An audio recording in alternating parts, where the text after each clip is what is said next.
ನಮಸ್ಕಾರ. ಇವತ್ತಿನ ನಿಮ್ಮ ಹಳ್ಳಿ ಮಧು ಯೂಟ್ಯೂಬ್ ಚಾನಲ್ ನೋಡ್ತಾರೆ ಎಲ್ಲ ನಮ್ಮ ಕರ್ನಾಟಕ ಜನತೆಗೆ ಮತ್ತು ಹೊಸದಾಗಿ ನನಗೆ ಸಬ್ಸ್ಕ್ರೈಬ್ ಆಗಿರೋ ಎಲ್ಲ ರೈತ ಮಿತ್ರರಿಗೆ ಹೃದಯಪೂರ್ವಕ ವಂದನೆಗಳು. ನಿಮ್ಮ ಸಬ್ಸ್ಕ್ರೈಬರ್ ನಮ್ಮ ಒಂದು ಚಾನಲ್ ನಡೆಸೋಕ್ಕೆ ಒಂದು ಟಾನಿಕ್ ಇದ್ದಂಗೆ. ಸೊ ಇದು ಒಂದು ಸತ್ಯತೆಯನ್ನು ನಮ್ಮ ಸುಭಾಷ್ ಪಾಳೇಕರ್ ಕೃಷಿ ಬಗ್ಗೆ ನಾನು ಸುಮಾರು ಒಂದು 5 ವರ್ಷದಿಂದ ಇವ್ರ ಕೃಷಿಯನ್ನು ಮಾಡ್ತಾಯಿದ್ದೀನಿ.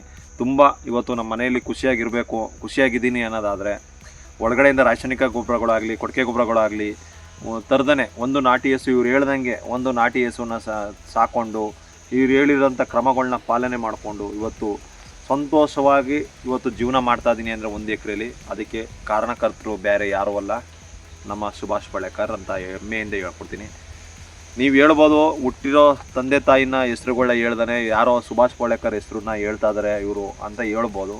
ಖಂಡಿತ ನಮ್ಮ ತಂದೆ ಕಷ್ಟಪಟ್ಟು ನಮ್ಮ ಜಮೀನನ್ನ ಏನು ನಮ್ಮ ಪೂರ್ವಜರು ಕೊಟ್ಟಿರೋಂಥ ಜಮೀನನ್ನು ಕಷ್ಟಪಟ್ಟು ಉಳಿಸಿ ಅದನ್ನು ನಮ್ಮ ಕೈಗೆ ಕೊಟ್ಟಿದ್ದಾರೆ. ಅವ್ರನ್ನ ನಾನು ದೂರ್ತಾ ಇಲ್ಲ ಇಲ್ಲಿ. ಬಟ್ ಅವರು ಕೊಡಬೇಕಾದ್ರೆ ನಾನೇ ಹೇಳ್ತೀನಿ, ನಿಜವಾಗ್ಲೂ ಹೇಳ್ತೀನಿ, ಸತ್ಯ ಹೇಳೋಣ, ರಾಸಾಯನಿಕ ಬಳಕೆ ಮಾಡಿರುವಂಥ ಭೂಮಿನ ಕೊಟ್ಟಿದ್ದಾರೆ. ಯಾಕೆಂದರೆ ಅವ್ರ ತಂದೆನೂ ಕೂಡ ರಾಸಾಯನಿಕ ಬಳಸೋದನ್ನ ನಾನು ನೋಡಿದ್ದೀನಿ ಖಂಡಿತ. ಸೊ ಈಗ ವಿಷಯಕ್ಕೆ ಬರೋಣ. ಯಾಕೆ ಈ ರಾಸಾಯನಿಕ ಕೃಷಿಯನ್ನು ನಿಲ್ಲಿಸಬೇಕು, ಯಾಕೆ ಸುಭಾಷ್ ಪಾಳೇಕರ್ ಕೃಷಿನ ನಾವು ಮಾಡಬೇಕು? ಸೊ ಆ ನಿಟ್ಟಿನಲ್ಲಿ ನಾನು ಇವತ್ತು ನಿಮ್ಮ ಜೊತೆ ಮಾತಾಡ್ತೀನಿ. ಸೊ ಇವರು ಯಾರು, ಈ ಸುಭಾಷ್ ಪಾಳೇಕರ್ ಕೃಷಿನ ನಾನು ಯಾಕೆ ಮಾಡೋಕ್ಕೆ ಇಷ್ಟಪಟ್ಟೆ ಅನ್ನೋದ ಒಂದು ಎಳೆಯಾಗಿ ನಿಮಗೆ ಹೇಳ್ತಾ ಹೋಗ್ತೀನಿ. ಸುಭಾಷ್ ಪಾಳೇಕರ್ ಅವರು ಸಾಮಾನ್ಯ ವ್ಯಕ್ತಿ ಅಲ್ಲ. ಸೊ ನಾನು ನನ್ನ ಲೈಫ್ನಲ್ಲಿ ಒಂದು ಟ್ಯಾಂಕನ್ನು ಇಟ್ಕೊಂಡಿದ್ದೀನಿ. ಸತ್ಯವನ್ನು ಯಾರು ಮಾತಾಡ್ತಾರೆ, ಸತ್ಯವನ್ನು ಜಗತ್ತಿಗೆ ಯಾರು ತಿಳಿಸ್ಕೊಡ್ತಾರೆ, ಅವ್ರ ಬಗ್ಗೆ ನಾನು ಸ್ವಲ್ಪ ತಿಳ್ಕೊಳಕ್ಕೆ ಹೋಗ್ತೀನಿ. ಅವ್ರು ಹೇಳ್ತಾ ಇರೋದು ಪ್ರಾಮಾಣಿಕವಾಗಿ ಸತ್ಯ ಇದೆ ಅನ್ನೋದ್ರ ಮಾತ್ರ ಅದನ್ನು ನನ್ನ ಜೀವನದಲ್ಲಿ ಅಳವಡಿಸ್ಕೊಳ್ಳೋಕ್ಕೆ ಇಷ್ಟಪಡ್ತೀನಿ. ಸೊ ಆ ದಿಟ್ಟಿನಲ್ಲಿ ನನಗೆ ಕಂಡಂಥ ಒಬ್ಬ ವ್ಯಕ್ತಿ ಸುಭಾಷ್ ಪಾಳೇಕರ್. ಈ ಕೃಷಿ ವಿಷಯದಲ್ಲಿ ತುಂಬ ಅದ್ಭುತವಾದಂಥ ಒಂದು ವಿಷಯಗಳನ್ನ ಇವತ್ತು ನಮಗೆ ತಿಳಿಸ್ಕೊಟ್ಟಿದ್ದಾರೆ. ತತ್ವಶಾಸ್ತ್ರ ಮತ್ತು ತಂತ್ರಜ್ಞಾನ ಸುಭಾಷ್ ಪಾಳೇಕರ್ ಕೃಷಿ, ನೈಸರ್ಗಿಕ ಕೃಷಿ. ತತ್ವ ಅಂದ್ರೇನು, ಆಧ್ಯಾತ್ಮ ಅಂದ್ರೇನು, ಏನು ಮಾಡ್ತಾಯಿದ್ದೀವಿ ಇವತ್ತು, ಜನ ಸಮೂಹ ಏನು ಮಾಡ್ತಿದೆ, ಕೃಷಿಲಿ ಯಾಕೆ ರೈತ ಸೋಲ್ತಾ ಇದ್ದಾನೆ. ಸೊ ಇದು ಎಲ್ಲೆಲ್ಲ ಅಚ್ಚುಕಟ್ಟಾಗಿ ಈ ಬುಕ್ನಲ್ಲಿ ಬರೆದಿದ್ದಾರೆ. ಒಂದು ಸಲ ನಿಮಗೆ ಈ ಬುಕ್ಕನ್ನು ದಯವಿಟ್ಟು ನಿಮ್ಮ ಮಕ್ಕಳಿಗೂ ಕೂಡ ಓದಿಸಿ. ಯಾಕೆಂದರೆ ನೆಕ್ಸ್ಟ್ ಪೀಳಿಗೆ ನಿಮ್ಮ ಮಕ್ಕಳನ್ನೇ ಕೃಷಿಗೆ ತಿಳ್ಕೋಬೇಕು ಅಂದರೆ ಈ ಕೃಷಿ ಬಗ್ಗೆ ಈ ಬುಕ್ಕನ್ನ ತಿಳ್ಕೊಂಡ್ರೆ ಖಂಡಿತ ಅವರು ಒಬ್ಬ ಒಳ್ಳೆ ಕೃಷಿಕ ಆಗ್ತಾನೆ. ಅದರಲ್ಲಿ 2 ಮಾತಿಲ್ಲ. ನೆಲ ಜಲ ಮಣ್ಣನ್ನು ಉಳಿಸುವ ಒಬ್ಬ ಪರಿಣಿತ ಆಗ್ತಾನೆ ಅನ್ನೋದರಲ್ಲಿ ಡೌಟ್ ಇಲ್ಲ. ಸೊ ಇಲ್ಲಿಂದ ಸ್ಟಾರ್ಟ್ ಮಾಡೋಣ. ನಮ್ಮ ಸುಭಾಷ್ ಪಾಳೇಕರ್ ಬಗ್ಗೆ ನನಗೆ ಒಂದು ಹೆಮ್ಮೆಯಾದಂಥ ವಿಷಯ. ನಮ್ಮ ಸುಭಾಷ್ ಪಾಳೇಕರ್ ಬಗ್ಗೆ ತಿಳ್ಕೊಂಡ ನಂತರ ಇವರು ಹೆಚ್ಚಿನ ನನಗೆ ಫೋನ್ ಕಾಲ್ಗಳು ಬಂದಾಗ ಸುಭಾಷ್ ಪಾಳೇಕರ್ ಯಾರು, ಇವರು ಏನು ಕೆಲಸ ಮಾಡ್ತಿದ್ರು ಮುಂಚೆ, ಇವರೆಲ್ಲ ಏನು, ಇದನ್ನು ಯಾಕೆ ಮಾಡಬೇಕು ಅಂತ ನಾನು ಕೆಲವ್ರು ಕೇಳ್ತಾ ಇರ್ತಾರೆ. ಸೊ ನಾನು ಹೇಳೋದು ಇಷ್ಟೇ, ಸುಭಾಷ್ ಪಾಳೇಕರ್ ಏನು ಸುಮ್ಮನೆ ಈ ಬುಕ್ನ ಬರೆದಿಲ್ಲ. 1988ರಿಂದ 2012 ಅಂದರೆ 2000 ಇಸ್ವಿ ಅಂದರೆ 12 ವರ್ಷಗಳ ಕಾಲ ಇವರು ಸಂಶೋಧನೆ ಮಾಡಿದ್ದಾರೆ. ಸುಮ್ಮನೆ ಬಂದಿಲ್ಲ. ಅದಕ್ಕಿಂತ ಮುಂಚೆ ಇವರು ಅದಕ್ಕಿಂತ ಮುಂಚೆನೂ ಕೂಡ ಅದಕ್ಕಿಂತ ಮುಂಚೆ 1985ರಿಂದ 1988ರವರೆಗೆ ಕಾಡಿನಲ್ಲಿ ಸಂಶೋಧನೆ ಮಾಡಿದ್ದಾರೆ. ಅಂದರೆ ಇವರು ಸಂಶೋಧನೆ ಮಾಡಿರುವಂಥ ಅವಧಿ 1985ರಿಂದ 1988ರವರೆಗೆ. ನೀವು 3 ವರ್ಷ ಒಂದು ನಿರ್ಜನ ಕಾಡಿನಲ್ಲಿ ಸಂಶೋಧನೆ ಮಾಡಿದ್ದಾರೆ. ಆ ಕಾಡಿನಲ್ಲಿ ಇವ್ರಿಗೆ ಆದಂಥ ಅನುಭವವನ್ನು ಒಂದು ಆ ಜ್ಞಾನೋದಯವಾಗಿ ಇವರು ಅಳವಡಿಕೊಂಡಂಥ ಒಂದು ಸಂಶೋಧನೆ 1988ರಿಂದ 2000 ಅಂದರೆ 12 ವರ್ಷಗಳ ಸಂಶೋಧನೆ ಕಾಲ ಇವರು ಮಾಡಿದ ಪರಿಣಾಮವೇ ಸುಭಾಷ್ ಪಾಳೇಕರ್ ಅವರು ಒಂದು SPNF ಎಂಬ ಒಂದು ತಂತ್ರಜ್ಞಾನ ಕಂಡುಹಿಡಿದಿದ್ದಾರೆ. ಈ 12 ವರ್ಷ ಇವರು 3 ವರ್ಷ ಕಾಡಲ್ಲಿ ಸಂಶೋಧನೆ ಮಾಡಿದ್ರು. ಅದಾದಮೇಲೆ 1988ರಿಂದ 2012 ಅಂದರೆ 2000 ಅಂದರೆ 12 ವರ್ಷಗಳ ಕಾಲ ಇವರು ತಮ್ಮ ಒಂದು ಜಮೀನು ಅವರಲ್ಲಿ ಜಮೀನು ಏನಿದೆ ಅದರಲ್ಲಿ ಸಂಶೋಧನೆ ಕಾರ್ಯಗಳನ್ನ ಸ್ಟಾರ್ಟ್ ಮಾಡಿದ್ರು. ಸೊ ಸ್ಟಾರ್ಟ್ ಮಾಡಿದ ಪರಿಣಾಮ SPNF ಎಂಬ ಕೃಷಿ ತಂತ್ರಜ್ಞಾನವನ್ನು ಕಂಡುಹಿಡಿತಾರೆ ಇವರು. ಸೊ ಇದು ಏನಪ್ಪ, ಇದು ಕೃಷಿ ತಂತ್ರಜ್ಞಾನ, ಇದು ಯಾಕೆ, ಅದೆಲ್ಲ ಮುಂದಿನ ದಿನಗಳಲ್ಲಿ ನಾನು ಹೇಳ್ತಾ ಹೋಗ್ತೀನಿ. ಸೊ ಇವರು ಸುಭಾಷ್ ಪಾಳೇಕರ್ ಅವರು ಭಾರತೀಯ ಕೃಷಿ ರಂಗಕ್ಕೆ ಕೃಷಿ ಹಿನ್ನೆಲೆ ಉಳ್ಳ ವ್ಯಕ್ತಿ.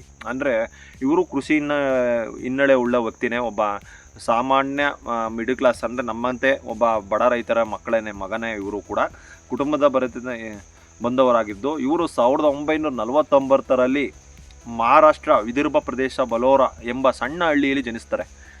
ಒಂದು ನಮ್ಮಂಗೆ ಹಳ್ಳಿಲಿ ಒಂದು ಸಣ್ಣ ಹಳ್ಳಿ ಬಲೋರ ಅಂತ ಇವರ ಊರ ಹೆಸರು ಬಂದು ತುಂಬ ಚೆನ್ನಾಗಿದೆ. 1949ರಲ್ಲಿ ವಿದರ್ಭ ಪ್ರದೇಶದ ಬೆಲೋರ ಎಂಬ ಸಣ್ಣ ಹಳ್ಳಿಯಲ್ಲಿ ಜನಿಸಿದರು ಇವರು.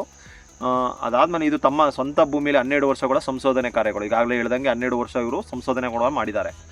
ಇದರ ಪರಿಣಾಮವಾಗಿ SPNF ಎಂಬ ಕೃಷಿ ತಂತ್ರಜ್ಞಾನವನ್ನು ಅಳವಡಿಸ್ಕೊಂಡ್ರು ಇವ್ರಿಗೆ ನೋಡಿದಂತೆ ಕಂಡು ಬಂದಿದೆ. ಈ ತಂತ್ರಜ್ಞಾನವನ್ನು ಭಾರತದಂಥ ನಿರಂತರ ಕಾರ್ಯಗಳನ್ನು ಮತ್ತು ಮಾದರಿಯ ಪ್ರವೇಶಗಳ ಮೂಲಕ ರೈತ ಸಮುದಾಯಕ್ಕೆ ತಂತ್ರಜ್ಞಾನವನ್ನು ಪರಿಚಯ ಮಾಡಿದ್ದಾರೆ. ಇದರಿಂದಾಗಿ ಭಾರತದಾದ್ಯಂತ 5 ದಶಲಕ್ಷ ರೈತರುಗಳಿದ್ದಾರೆ ಇವರಿಗೆ.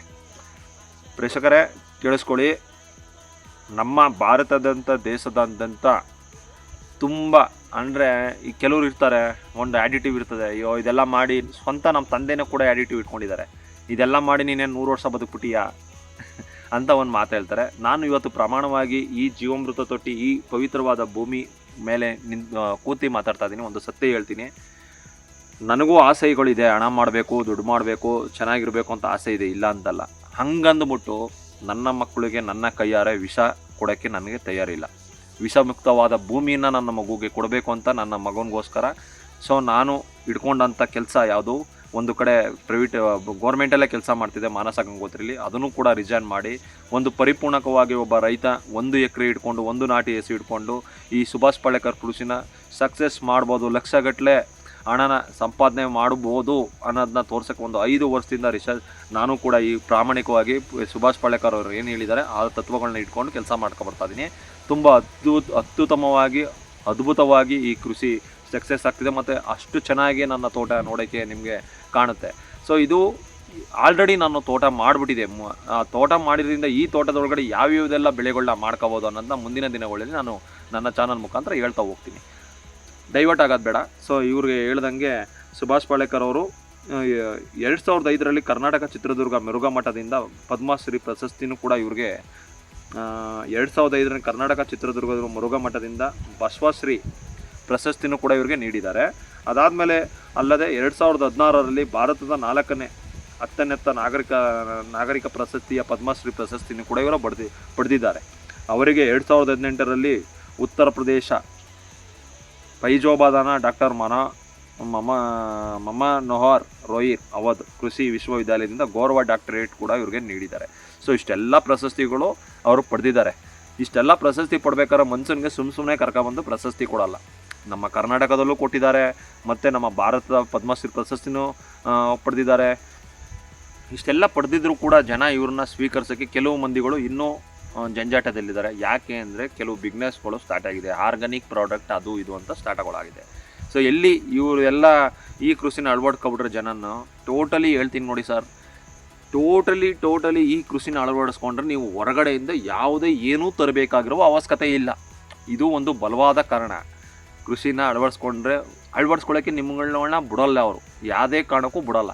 ಈ ಕೃಷಿನ ಸಂಪೂರ್ಣವಾಗಿ ಅಳವಡಿಸ್ಕೊಬಿಟ್ರೆ ರೈತರು ಖಂಡಿತವಾಗಲೂ ಈ ಕೃಷಿಲಿ ಹೊರಗಡೆಯಿಂದ ರಾಸಾಯನಿಕಗಳು ತರಂಗಿಲ್ಲ, ಕೊಟ್ಟಿಗೆ ಗೊಬ್ಬರಗಳು ತರಂಗಿಲ್ಲ, ಔಷಧಿಗಳು ತರಂಗಿಲ್ಲ, ಏನೂ ಇಲ್ಲ, ಟೋಟಲಿ ಬಂದಾಗುತ್ತೆ. ಸೊ ಒಂದು ನಾಟಿ ಹಸು ಇಷ್ಟೆಲ್ಲ ಪ್ರಯೋಜನಗಳನ್ನ ಮಾಡ್ತಾ ಹೋಗುತ್ತೆ. ಈ ಕೃಷಿನ ಅಳವಡಿಸ್ಕೊಳ್ಬೇಕಾದ್ರೆ ಒಂದು ಗಡ್ಡೆದೆ ವೀರ ಇರಬೇಕು, ಮತ್ತು ಅವ್ರಿಗೆ ಈ ಕೃಷಿ ಪರಿಸರದ ಮೇಲೆ ಪ್ರೇಮ ಇರಬೇಕು, ಮತ್ತು ಅವರ ಮಕ್ಕಳ ಮೇಲೆ ಅತಿಯಾದ ಪ್ರೀತಿ ಇರಬೇಕು, ಮಮತೆ ಇರಬೇಕು. ನನ್ನ ಮಕ್ಕಳಿಗೆ ವಿಷಮುಕ್ತವಾದ ಭೂಮಿ ಕೊಡಬೇಕು ಅನ್ನೋದು ಅನ್ನಿಸ್ಬೇಕು. ಇವತ್ತು ಅದೇನು ಅನ್ನಿಸ್ತಾ ಇಲ್ಲ. ಒಳ್ಳೆ ಎಜುಕೇಷನ್ ಕೊಡಬೇಕು, ಒಳ್ಳೆ ಹೈಟೆಕ್ ಸ್ಕೂಲಲ್ಲಿ ಓದಿಸ್ಬೇಕು, ಅವ್ರಿಗೆ ಹೈಟೆಕ್ ಸ್ಕೂಲಲ್ಲಿ ಓದಿಸಿ ಒಂದು ಒಳ್ಳೆ ಉದ್ಯೋಗಗಳು ತೋರಿಸ್ಬೇಕು ಅಷ್ಟೇ. ಅದೆಲ್ಲ ಪರಿಣಾಮ ಇವತ್ತು ಏನಾಗ್ತಿದೆ ಅಂತ ಏನು ಗೊತ್ತು? ಚಿಕ್ಕ ವಯಸ್ಸಿಗೆ 40 ವರ್ಷ, 50 ವರ್ಷ, 65 ವರ್ಷ, 70 ವರ್ಷಕ್ಕೆ ಡಮರ್ ಆಗ್ತಾ ಇದ್ದೀರಾ. ಇಷ್ಟೆಲ್ಲ ಗೊತ್ತಿದ್ರು ನನಗೆ ತುಂಬ ಕೋಪ ಬರುತ್ತೆ. ಎಲ್ಲ ಸೋಷಿಯಲ್ ಮೀಡಿಯಾಗಳು ಓಪನ್ ಮಾಡಿದರೆ ಬರೀ ವಿಷಯಗಳು ನೋಡಿದ್ರೆ ನಮಗೆ ಕೇಳೋಕ್ಕಾಗಲ್ಲ, ನೋಡೋಕ್ಕಾಗಲ್ಲ, ಅಂಥ ವಿಷಯಗಳೇ ಬರ್ತವೆ. ದಯವಿಟ್ಟು ಒಂದು ಸ್ವಲ್ಪ ಮೈಂಡ್ ಇಟ್ಕೊಂಡು ಈ ಥರ ಪ್ರಮೋಟ್ಗಳು ಮಾಡಿ, ಈ ಥರ ಬುಕ್ಗಳು ಇವ್ರಿಗೇನು ಕೋಟ್ಯಾಂತರ ರೂಪಾಯಿ ಇವರು ಮಾಡಿಲ್ಲ. ಇವ್ರನ್ನ ಬೇಕಾದ್ರೆ ನೀವು ಈ ಬುಕ್ಕಲ್ಲೇ ಇವ್ರ ಅಡ್ರೆಸ್ ಇದೆ, ಎಲ್ಲ ಇದೆ, ಇವ್ರನ್ನ ಏನು ಎಲ್ಲನೂ ಗೂಗಲಲ್ಲೂ ಇದೆ, ಪ್ರತಿಯೊಂದು ವಿಷಯಗಳನ್ನ ಇವ್ರನ್ನ ತಿಳ್ಕೊಬೋದು ನೀವು.